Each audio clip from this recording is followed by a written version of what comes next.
तो एक तरफ राहुल गांधी की भारत जोड़ो न्याय यात्रा उत्तर प्रदेश भ्रमण कर रही है, तो दूसरी तरफ कई नेता यहां कांग्रेस छोड़कर बीजेपी में शामिल हो रहे हैं। बीजेपी मुख्यालय लखनऊ में हमारे संवाददाता अनूप त्रिपाठी पहुंचे हुए थे, जिन्होंने कांग्रेस के प्रदेश सचिव रहे अनिल अवाना के साथ और डॉक्टर दानिश कमाल से खास बातचीत की है, जिन्होंने लोकसभा के चुनावों को लेकर समय से पहले ही कांग्रेस का दामन तो छोड़ दिया, लेकिन किस तरह से समीकरण बनने वाले हैं उसको लेकर चर्चा हुई है। क्या कुछ जरा कहना था, किस तरह से अब लोकसभा चुनावों में उतरेंगे, क्या कुछ उनकी बयानबाजी थी, जरा देखिए।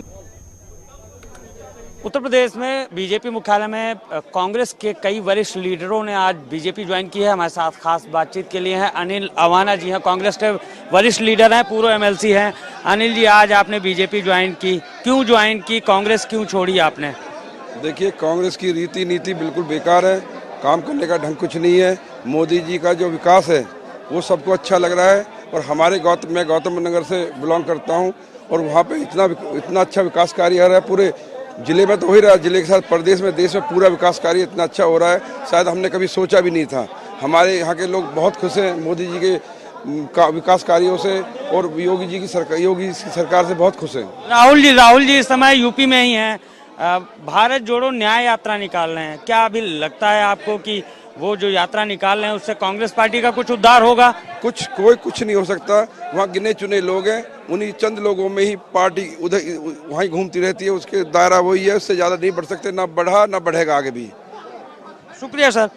हमारे साथ हैं डॉक्टर दानिश कमाल जी हैं, कांग्रेस के वरिष्ठ लीडर रहे हैं। सर, आज आपने बीजेपी ज्वाइन की, कांग्रेस छोड़ी।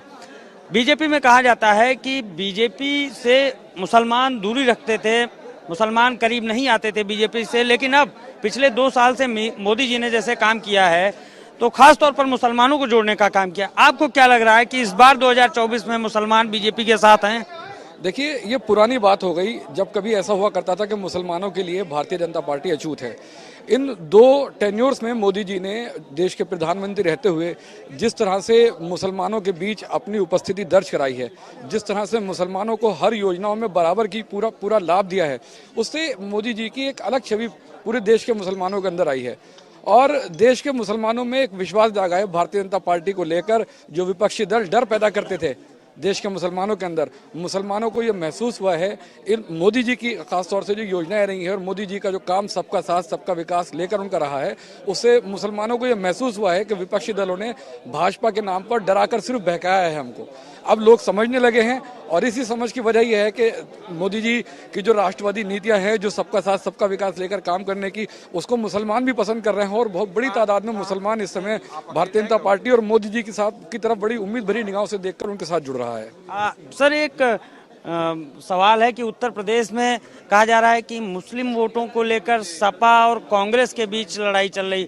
समाजवादी पार्टी चाहती है कि हमारे साथ आए मुस्लिम मतदाता, कांग्रेस चाहती है हमारे साथ आए, लेकिन अब हवा कुछ बदलती दिखाई दे रही है कि चूंकि बीजेपी के साथ मुस्लिम वोटर्स आ रहे हैं, तो ऐसे में जो 80 लोकसभा सीटें हैं वो इस बार परिणाम कैसा रहने वाला है? देखिए, समाजवादी पार्टी और कांग्रेस पार्टी ने मुसलमानों के छलने के अलावा कुछ नहीं किया है। आप देखिए, डॉक्टर दानिश कमाल कांग्रेस पार्टी छोड़कर बीजेपी में ज्वाइन किए, वरिष्ठ लीडर थे कांग्रेस में, अब बीजेपी में आए हैं, और उनका साफ तौर पर कहना है कि अभी तक विपक्षी दलों ने, खासतौर पर समाजवादी पार्टी और कांग्रेस ने मुसलमानों को छलने का काम किया था, और अब उन्हें न्याय मिल रहा है बीजेपी की मोदी और योगी सरकार में। लखनऊ बीजेपी मुख्यालय से वीडियो जर्नलिस्ट जुबैर अहमद के साथ अनूप त्रिपाठी, JK24।